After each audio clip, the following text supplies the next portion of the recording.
how's it going, everyone? This is Chris from Strategy Beam, and today we're going to take a look at how to utilize SEO and PPC marketing strategies together to help your business to gain a better online presence. The first thing we want to do is look at the differences and the strengths of SEO and PPC strategies and how you can use them to help out your company. So here we have just a really basic layout of an overview about SEO and PPC. And really the benefits of SEO is that it has higher conversion rates, meaning that since people are looking for specific search queries and your content shows up, more people tend to click on those results, and then from that people tend to convert more as well. That's just a generality. That might change depending on your industry, customer needs, things of that nature. But this also ties in that SEO is a long-term ROI strategy, meaning it usually takes about 3, most likely 6 to 9 months for an SEO strategy to really take place, because there's a lot more variables that go into it, such as how Google algorithm updates and other things of that nature. Kind of the drawback of SEO is that it takes more resources because you have to create content, intentional content that gets found by search engines and read by people, and this means that it can be slower. So you do need to plan about 3 months in advance and then create content. We did a video about seasonal SEO, and that kind of ties into that. And also it could be a little bit harder to track organic SEO. There's tools such as Ahrefs and a number of other SERP tracking tools that are out there, and they're all really good, but that's all incomplete data that can be a little bit off compared to what they rank keywords at and then what they actually appear at in the wild in SERPs.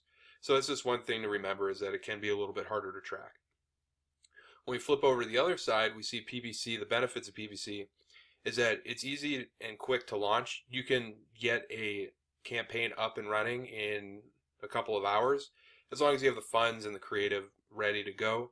And also you can draw in a lot more qualified traffic. This is because with PPC you have a lot more control over where your ads are showing, who your ads are showing to, things of that nature, but you do pay for that amount of control. But you can get more qualified traffic since people are searching for specific things and you've identified that you want to appear for those similar search queries. It's a lot easier to get qualified traffic.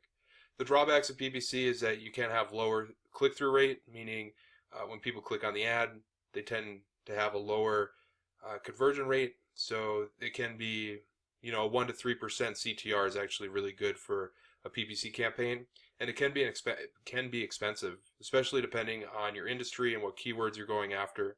And after a while, people could tend to develop ad blindness. This is where they actually don't see your ads, and that could be obviously a drawback for PPC as you're trying to increase impressions and also increase CTR. So those are just some things to think about. We've gone over how to create awesome PPC ads. I'll keep a link down below in the description for you. And those can really help with improving CTR, making it less expensive, and then kind of counterbalancing the ad blindness that happens. So now we're going to look at how PPC can influence SEO and how SEO can influence your PPC marketing strategies. So the first thing we're going to look at is how PPC can share data with your SEO strategy to improve that. So as we looked at in the previous slide, is PPC is really easy to set up and kind of get going. So it's a great way to test ad copy for the highest click-through rate. So if you're debating on how to position your product, an easy way to go about this is to throw $50 or $100 into a campaign and then test out different ad copy, and then take the winning ad copy, the highest click-through rate, and use that on your web page, since you've already verified that or validated that that copy does resonate with your target audience. And you could do that as well with page titles. So you have description 1 and 2 on your PPC ads, and if you're ever debating on how to title a page, you could go ahead and use your click-through rate content based on PPC. The 4-Hour Work Week, the author, he actually went and tested he didn't know what he wanted to name his book, So he ran it through multiple PPC ads, and the winning ad copy is how he got to the 4-hour work week. So it's pretty interesting. If you want to learn more about that, you can read his book. It's pretty cool. And also, you can use all this to improve your search engine optimization click-through rate with PPC testing. So again, just looking at how to test different ad copy, different value propositions, and that could be a really quick and easy way that you do have to spend for, but it's an easy way to test what kind of messaging is best for your product and your target market. So this is just one example of how to share PPC data with that research that we were just talking about. Let's say you wanted to start ranking for website SEO audit. You could type that into Google, and we see that these are the ones that tend to stick out most as an end consumer. Now, if you were SEMrush, or you were Bright Local, or you were Reliable, Acorn, or Agency Analytics, on your end, you're going to probably have multiple campaigns running, and each campaign is likely going to have different ad copy. So you can test different ad copy for your PPC, and then the winning campaign or the winning messages you'll use on other channels such as Facebook or your website. Then the next part is, how do you share SEO data to improve your PPC marketing? PPC marketing is really good because it has a lot of options and you can get really into the weeds about details, but some things are best left with organic SEO.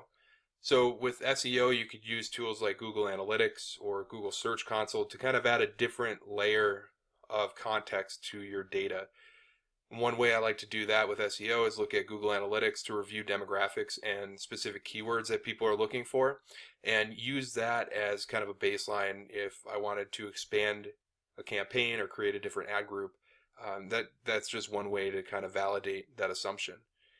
And you can also share organic keywords with PPC ads. So if you know it's working, if something's working in organic, you could test it out in PPC to see a little bit more in line with what people are searching for, because AdWords gives you more insight on search queries than Google Analytics does. And also you could find keyword ideas from your SEO tracking. So as you understand what keywords you're ranking for in SERPs, you could try to expand on that and do different tactics with improving your online visibility. And this is just one example with how to use Google Analytics. So if you're just launching a PPC campaign, but you've had your website running for a little bit, you can look at Google Analytics and see what regions your feeder markets are. That's just where the most people are coming to your site. And you could assume that that's going to be the same for PPC. Now, that's not always a correct assumption, but if you're just looking to preserve your spend and improve the quality score of your ads, starting with Google Analytics, looking at different dimensions such as region, or looking at demographics or even behavior and technology can really help you understand how you should adjust your bid for those specific elements. So we're just going to go over some basic conclusions and just an overview about what we learned here. So basic conclusions is that marketing really unites different channels, and as part of this you need to unite your PPC and SEO campaigns. They shouldn't be operating in silos, because you're spending money on SEO for content and publishing, and you're also spending money on PPC for each click that you give to Google. So with both of those, you always want your content to be as relevant and interesting and valuable as possible. So sharing content between the two and implementing information and data that you've learned on the organic SEO side and the PPC side. SEO is a long-term strategy.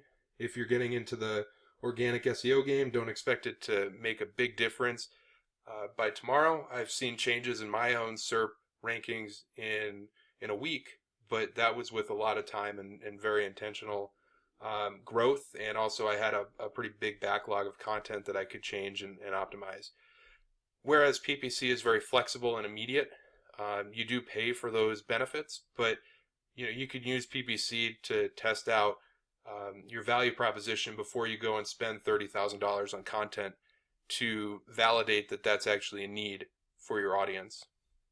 And both SEO and PPC are great for finding keywords. PPC especially because you could see the exact search queries that people looked for when your ad appeared, so you can start to understand what people are looking for.